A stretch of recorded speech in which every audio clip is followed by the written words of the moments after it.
the guiding word for the New Testament is the word elder.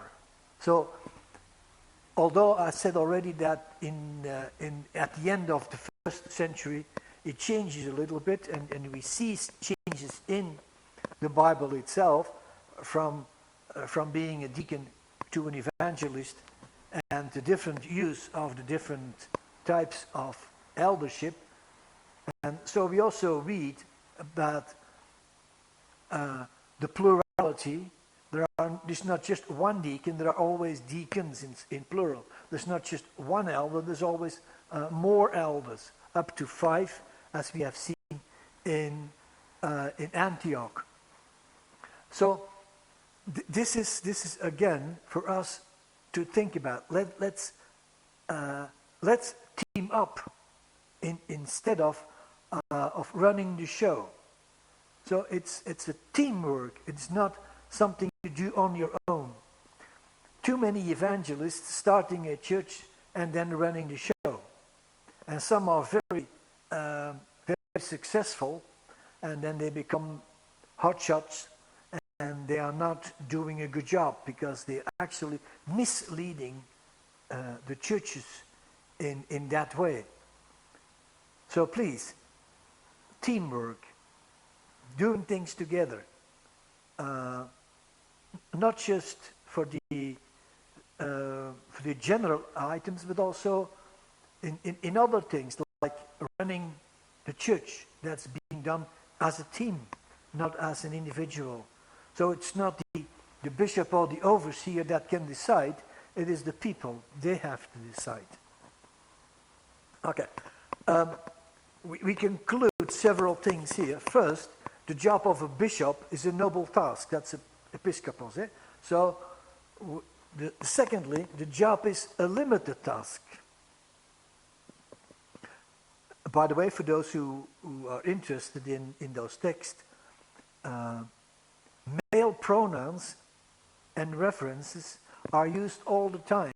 So it's normal to think about male leadership as such. And third, the integrity is critical.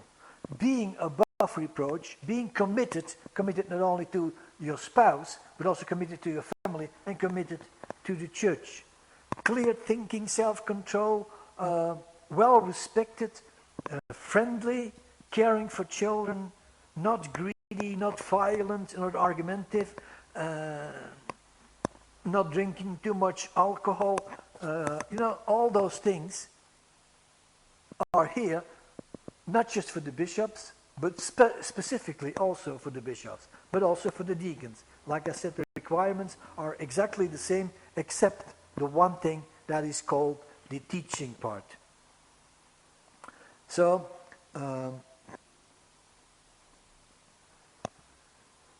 I said this before, that I gave the example of the Apostle John, who was called a bishop later on at the end of the first century, when even later in time, in church history, you find that, for example, in the 4th century, the church gathered a number of leaders together in Nicaea. That is called the Council of Nicaea, as what we have, the Council of Jerusalem, in chapter 15 of the book of Acts. And here you have the Council of Nicaea. The people who are invited are always people in leadership of several churches. So at that time, in the 4th century, it was kind of accepted the way it was done in the 1st century. So when you have the deacons and you have the elders, and the difference is the teaching, it's not just teaching. I've seen a teacher in a church, and he was a good teacher, but his teaching was a natural gift, and the church decided to make him elder, because they said, well, we have a teacher in our midst. And they made a mistake, because of the fact that they didn't take into consideration the fact that it has to be a spiritual gift, not a natural gift. So it must be a, what we call spiritual gift instead of a talent, something that is given to you from birth. Okay, let's look at another thing. We talked about being blameless or being above reproach. Well, that's a necessity for the church. It's not so much a necessity for the person himself as for the church. The church needs to have leadership that is above reproach. Because the work in church is being done at a level, at a spiritual level. And if you have someone who comes into a church and he is disgracing the church, is blaming everyone for certain things that they don't do or should be doing, he will be himself a disgrace of the body of Christ. And maybe even for the name of Christ, of Jesus himself. So please, the qualifications are very important. So when you are above approach, well, let me say it this way. Some people think that above approach and blameless mean that person has no sin. There is no Christian on earth that has no sin. Every Christian, let me say every Christian I know, have sin. And I must confess I also have sin. So when you think about it, that is not what the Bible is teaching. Above approach means that the overseer is free from sinful lust, from sinful behavior. And that he is setting high Christian standards in his own life. And that he is expecting, and that can be a problem in some churches, that he's expecting the same high standards of the people in church.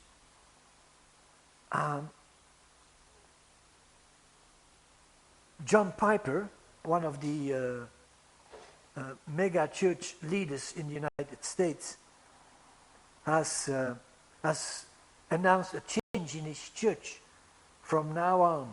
He says that when a couple wants to marry in church, and in the United States it means that the church can do that, really marry, that's an official item there, and then you are legally married. When someone of the church comes with someone from outside the church which is not a believer, he says, I will refuse them. They cannot any longer be members. If you marry to someone which is not a Christian, you're trying to defy God himself. And that's his idea. He said, that is what I want. That's the standard. And many people were scratching their heads and would say, what does John mean? Well, he really is serious about this. He says, if you are not serious about your Christianity, about being a member of our church, please go somewhere else. Try to find another church if you want to, but don't come to our church. Don't intervene with the spiritual reality we try to establish in our church. And I think that's a good way of looking at it. Maybe that is a wrong way, let me say, on the ladder of success. I don't know. But you as a person has to be unimpeachable. You have to have high standards. Your integrity must be well known. And if you don't have that, why do you want to be a leader of a church or part of the leadership? Another thing is, what type of responsibilities have deacons in the church? Well, the word deacon itself comes from, and we talked about that before, serve, that's diakono or diakoneo. The funny thing about the word itself, in actual fact, when you go back to the etymological meaning of the word, it comes from through the dirt. It means you have to go through the dirt to do certain things. And that's really serving. That's what it means. So the minister means servant. Minister actually means, like the word deacon, it's the same idea. The deacons are the ones who are taking responsibility of the physical needs of the church. And against the elders, they are taking part of they are ministering to the spiritual needs of that same group. So you have two layers, two levels working for the same group of people, but two different things to do. Pastors and elders, they have to preach the word, they have to reprove, they have to rebuke, they have to exhort, they have to have, you can almost say, complete patience. Although that is kind of difficult to define, but the actual specifically thing that an elder must be able to do is the teaching. So deacons are appointed to take care of you can almost say, of everything else that the elders are not doing. So the preaching, the rebuking, the reproving, the exhortation, the patience in the teaching, and all the rest is for the deacons. So the responsibility of a deacon is not clearly outlined and listed, but they are assumed more that they take care of what the elders and the pastors are not doing. So that is the idea of the responsibilities. So we talked about the blamelessness and the above reproach of the deacons and the elders. We talked about the responsibilities of the elders and the deacons. Let's look at a more controversial issue in the church, that is, can women serve as elder in the church?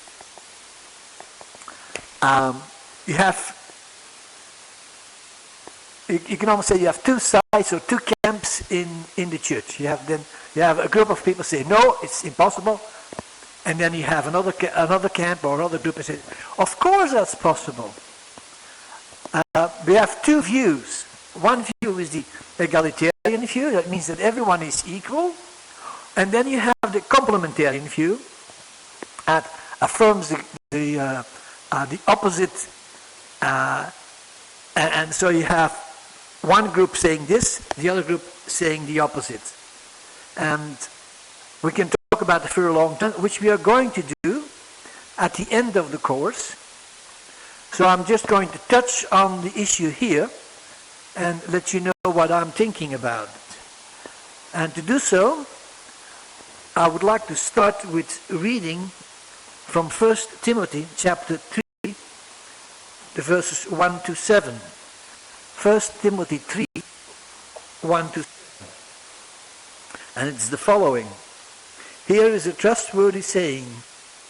Whoever aspires to be an overseer desires a noble task. Now an overseer is to be above reproach, faithful to his wife, temperate, self-controlled, respectable, hospitable, able to teach, not given to drunkenness, nor violent, but gentle, nor quarrelsome, nor a lover of money. He must manage his own family well, and see that his children obey him. And he must do so in a manner worthy of full respect. And in verse 5, by the way, that is between brackets, if anyone does not know how to manage his own family, how can he take care of God's church? Verse 6, he must not be a recent convert, or he may be overcome conceit and fall under the same judgment as the devil. He must also have a good reputation with outsiders, so that he will not fall into disgrace and into the devil's trap. That's verses 1 to 7. Very important That's how it starts. That is, this is a trustworthy saying. Whoever, that is all the men. No, of course not. Whoever is everyone. So whoever desires to be an overseer, it doesn't say here whether it's a man or a woman. So that's one point. Here we have everyone who desires, whether man or female. I'm not taking side in this. Therefore, an overseer must be above reproach. We talked about that already before. He must be faithful to his wife. Okay, how can, if you have a female overseer, how can she be faithful to his wife? Well, that's not actually what it means here. It has a specific issue. That's the background of Paul writing this. He must be faithful to his wife. Actually, it says he must be man of one wife. So he must be sober-minded. He must be self-controlled, respectable, hospitable, able to teach, not a drunkard, not violent, but gentle, and so on. You know. But just take the first part. He must be the husband of one wife. What is the reason of Paul writing this? Well, the reason is quite simple. Many people in Paul's time, and many people in the place where Timothy was working, they had multiple wives. How can you be faithful to one wife if you have multiple wives? And that's the issue actually. The issue is not so much that he has to be a he and she has to be a she. That means he's the man and she's the wife. That's actually not really the issue. The issue is more that he has to be faithful in his marriage. That he has to be faithful in his way of dealing with the wife he has. So that's husband and wife. That goes both ways, and I will explain that later. One thing that's very clear, that is when you read the text, and when you read it in Greek, you will find out that all the pronouns are masculine. So it's always he or his. There's no hers. It's always he, his, him. And it occurs no less than 10 times in this particular passage we read. So it's clear that the Greek language has a way of saying this. And we know what it means because we have similar languages. For example, I saw a man speaking in front of a women's conference. And the women that were there, of course, normally you speak in French, you give the pronouns into the female system. But he did not do that. Why? Well, because there was, in the back of the room, there were 2 or 3 men. In French, automatically, even if you have only one man, everything would be said in the male with the male pronouns. And the same goes here with Paul writing to Timothy, because he's writing to a group of people, and that group of people automatically has male and female. Automatically he writes always the same way, namely in the male form, in the male using the male pronouns, and so he explains everything from a male point of view. There's nothing wrong with it. The people at that time understood that it was not just male, they understood it both ways, and I will explain that. Like I said, I'm going to explain that later on. So the passage here, what we read, describes the qualifications of an elder overseer, it doesn't, you cannot say it opens the door to female elders, but it's also, it doesn't close the door to female elders. So it leaves it in the middle. That means, at least to say for us and to understand that is a way of looking at it. Okay, if we have only this text, it would be very kind of difficult to explain female elders or female deacons.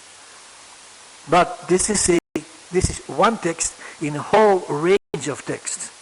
This is actually one of the, let's call them the difficult texts. That's what people say. This, you see, the Bible says clearly.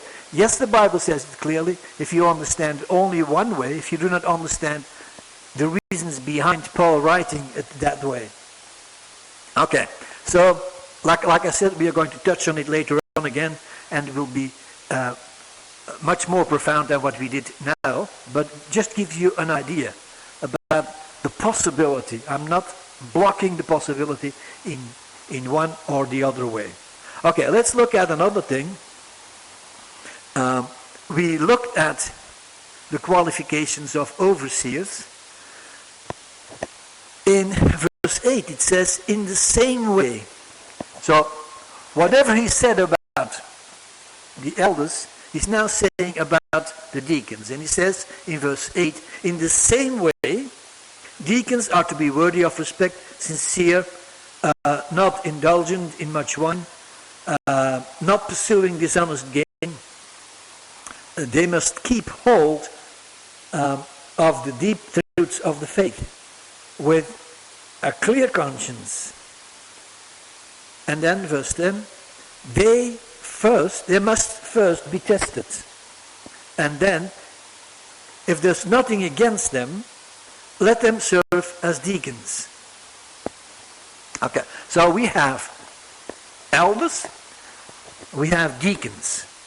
It's clear that much of the deacons and the elders are actually doing exactly the same, or the qualifications are the same. There's one specific thing that is different for the elders, is that they have to be able to teach. We touched on that before, but just giving this again as a stepping stone here. So you have the elders, they have to do certain things. The deacons equally as the elders, except for this specific item. Okay. Verse 11, and it's being translated as, in the same way the women who are worthy of respect. Okay, why do you have suddenly a talk about women? That it talked about the elders and the deacons. So if they are male, and so why is he speaking now about women? Well, let's read the text, and then you will see what it is. In the same way, the women are to be worthy of respect, not malicious, stalkers, but temperate, trustworthy in everything. And then he goes on, a deacon. Oh, I'm sorry. I thought you're talking about women. Yes, you're talking about women. Because actually, it's strange that you would have a talk about elders, completed, and then split it out for the deacons, with an in-between, a passage in-between for the women. So we talked about the elders, the deacons, the elders are explained, the deacons are explained. In the middle of the part of the deacons, you have the women deacons, or the women. Even the NIV gives a quotation on it, and it gives the following. It says, possibly deacons' wives, or women who are deacons.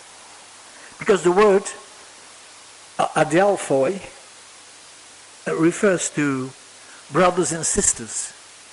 When you read the New Testament, especially the letters, many times you find the same issue here. Yeah, you find the word adelphoi. What is adelphoi? That's man. Not in the sense as male, but in the sense as humans. And in humans you have, as far as I know, and I think that's a limitation we have to respect, you have male and female. There's no third. So when you have male and female, and they are called adelphoi, and they are called adelphoi here in the letter to Timothy. So we have a group of people being spoken to, and now we have another group of, again a group of people being spoken to. You have the elders, you have the deacons, and inside the part of the deacons you have a female group.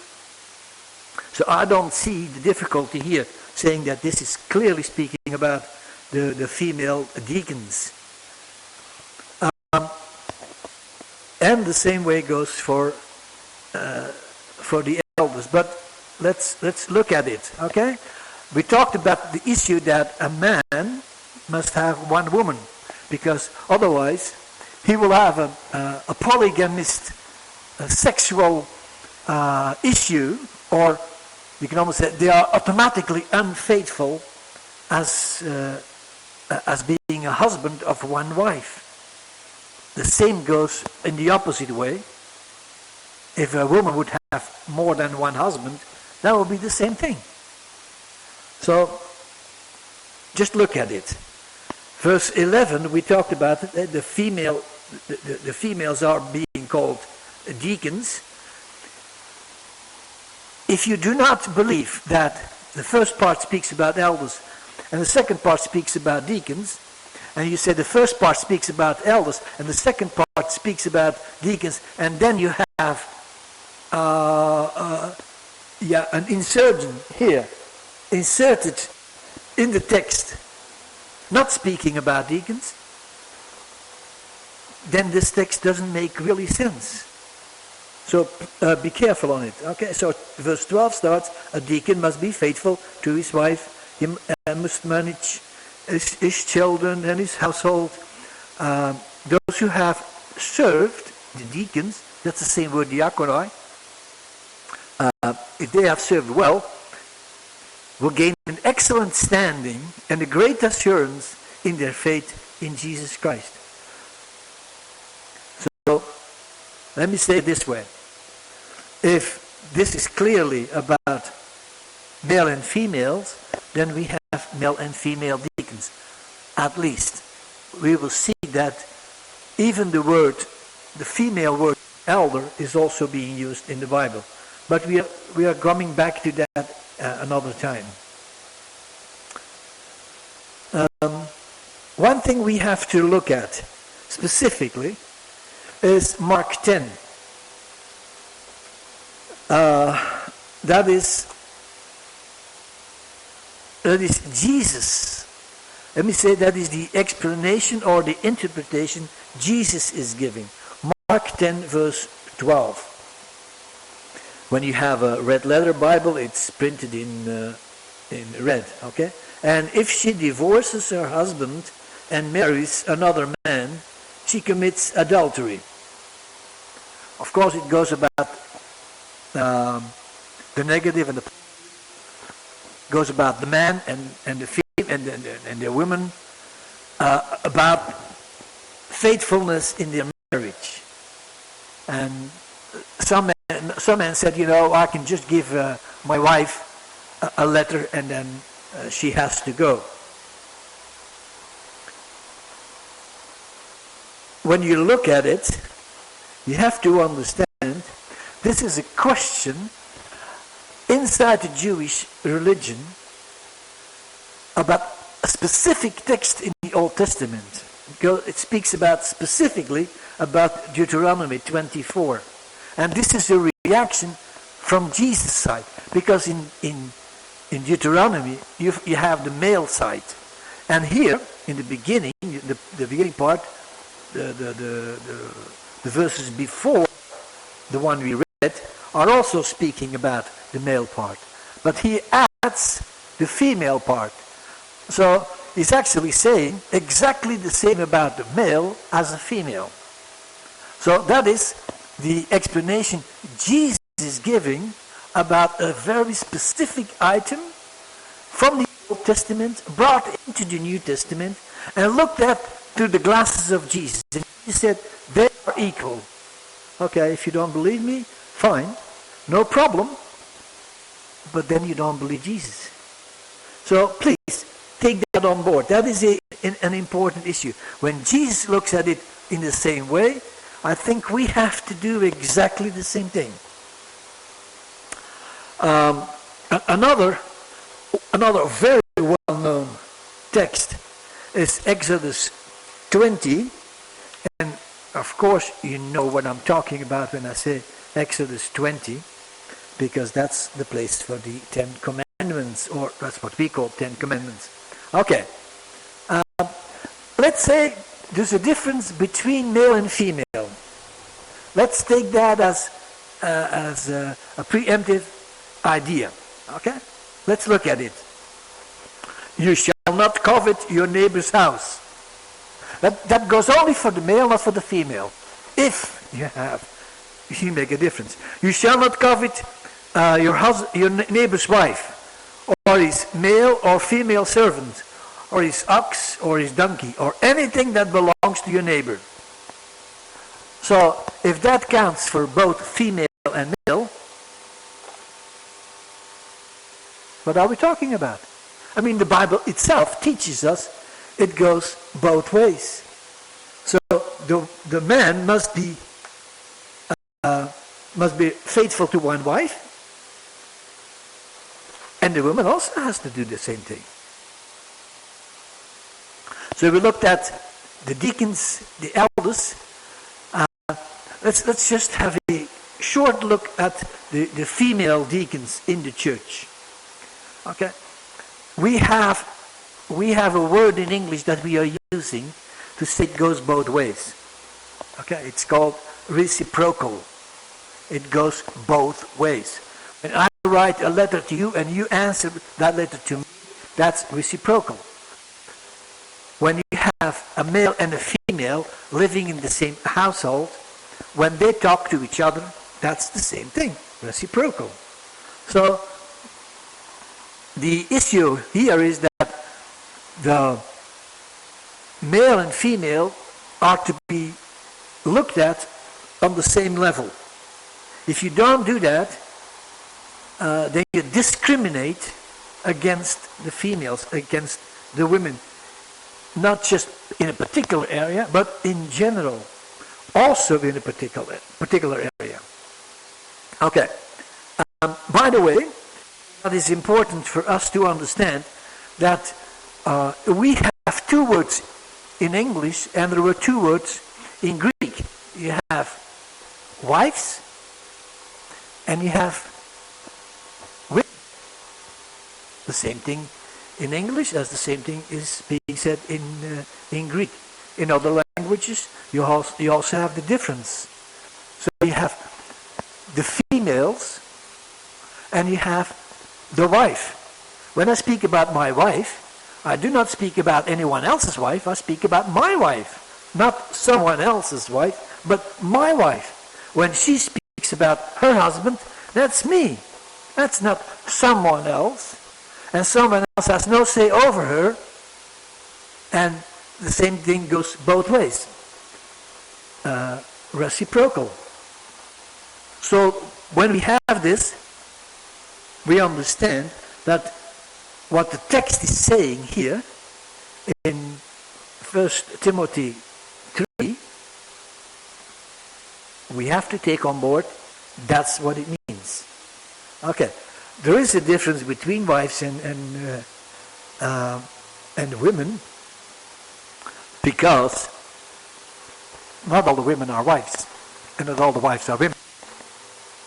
That's a strange thing. Of course, that is only in speaking. That is not in reality, of course. A wife or a woman is automatically a female. Okay, so please, when you think about this, this is how you have to look at it.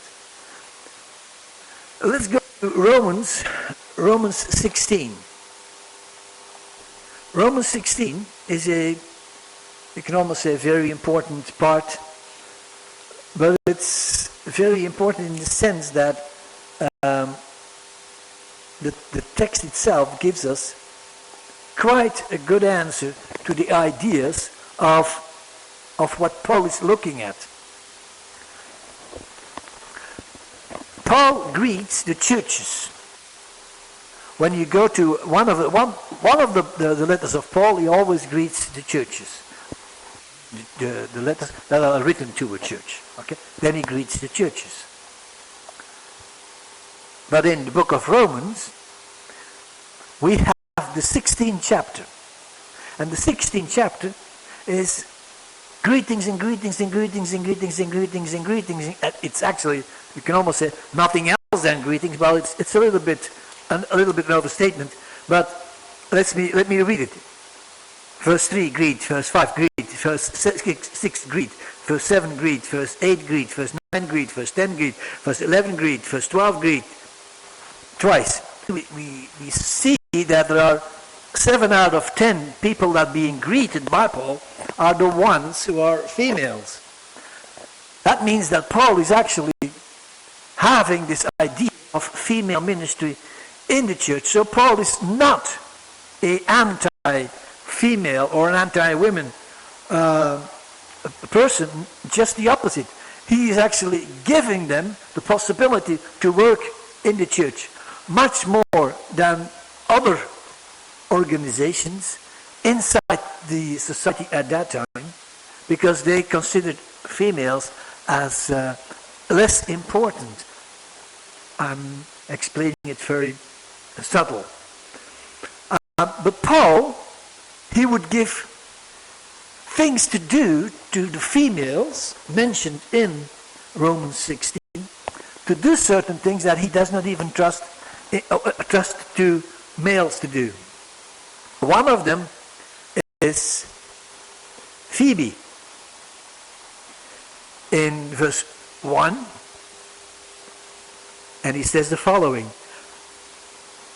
Romans 16 verse 1. I commend to you our sister Phoebe, a deacon.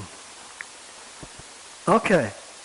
So, when Paul says that, and you believe the Bible, you believe that he is inspired, that Paul was inspired to read, to write this down, and we are reading it today, and we understand what it means, there's no other way of looking at it, so we have a female deacon.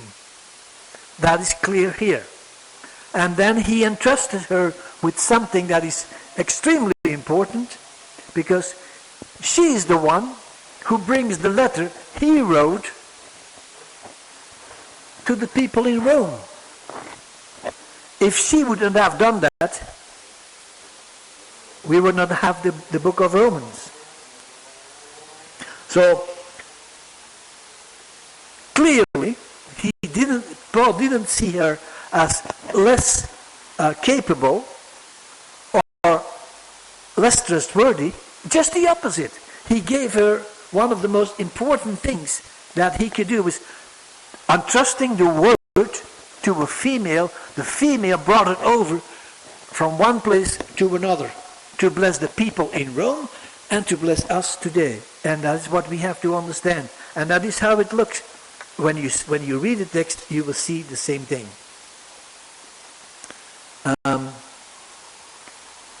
Just a short overview that you will understand what I mean when I speak about the equality. As far as I know, and according to Genesis 1 verse 27, male and female are created.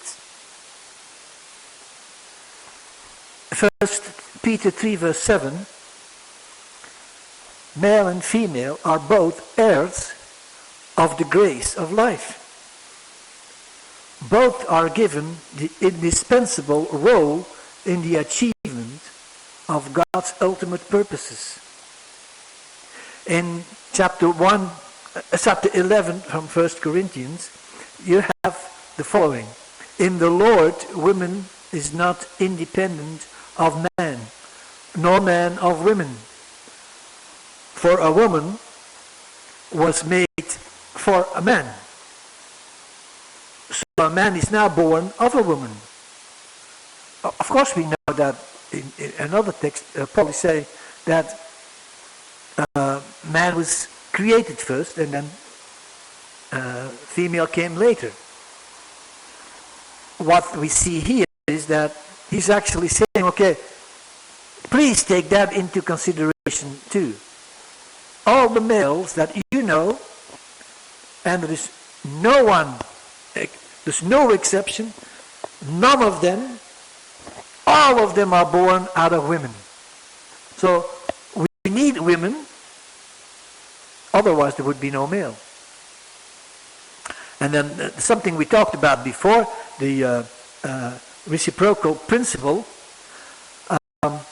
Reciprocal principle is also being used in salvation. It's not even thought of that it would not be for women. Again, the Lord's Supper. Nowhere do we find in the book of in the New Testament, nowhere do we find a place where it says that the women have to take care or have to take part, or women are allowed to, or women are doing actually part of taking part of the Lord's Supper. It's never mentioned. But I've never seen a church that not have women taking part of the Lord's Supper. Sometimes it's separated from men, but it's still the same thing. So that is what we call, that's what we, when we think about reciprocal principle. So baptism is performed both to male and female. Salvation, Lord's Supper. Persecution. Oh, maybe you thought that persecution was only for male. Well, if you read it that way, that's fine. So the female are exempt from persecution. Don't think so. 2 Timothy 3:12, you will see it's not, there's no way you can do that. You cannot separate it. In creation, both are mentioned equal. Chapter 1 of Genesis. Adam, we know Adam and Eve, but Adam comes from Adama. Adama is earth. So Adam comes from the earth. But it's also being used as male. So you have male and female. Male Adam, female Eve. So we see that those are equal all the time. In Genesis 2 verse 24, same thing goes there. And you can look at a text in the New Testament, Ephesians 5, and that is again one of the texts that people will use, saying that women are not to do certain things and so on and so on and so on. But when you look at it, at the total chapter, and we look just at one verse because otherwise we are going to go too far away. So Ephesians 5 verse 31, for this reason a man will leave his father and mother and be united to his wife, and the two will become one flesh. So if that is written only to the male, we would have a problem. Because if the male would only be one flesh, what happened? So male and female are needed to find that oneness. And the same thing goes in church. Or maybe, I don't know, I'm just asking, what is John 3:16 saying? God still loved all the males. Females are exempt. Of course not. I mean, nobody will understand the text in that way. So if it is not in that way, and it means that they are both included, then we have again equality. Okay. Women and men are standing equal. Equal means at the same level. They are partners, but equal partners. You cannot say this is one thing, that is another one. No, it is equal standing, equality. Some people will say, oh yeah, but in the Bible, yes, in the Bible, and it says in Genesis, it speaks about what? The man needed a helper. Of course the man needed a helper. Why would he need a helper for? Well, let's look at it. So, Genesis 1 verse 26 and 27 we looked at, or I can almost say you know by heart. Let us make mankind in our image, in our likeness, that they may rule over the fish in the sea, the birds in the sky, over the livestock and the wild animals, and over all creatures that move along the ground. Okay, that's only written to male. Let's look further on. Okay, so God created mankind. God created man, males, in His own image. In the image of God, He created. Oh, now we have a problem. Because it says He created them. Both male and female. So all the rest what I said before, it's equal. God blessed them. Now He blessed only the male. No, God blessed them. And He said to them. He said only to the male. No, He said to them. Be fruitful and increase in number. And go on. So it's clear that from creation that equality was there. What is the reason that male, or that the males, thought they were more and better?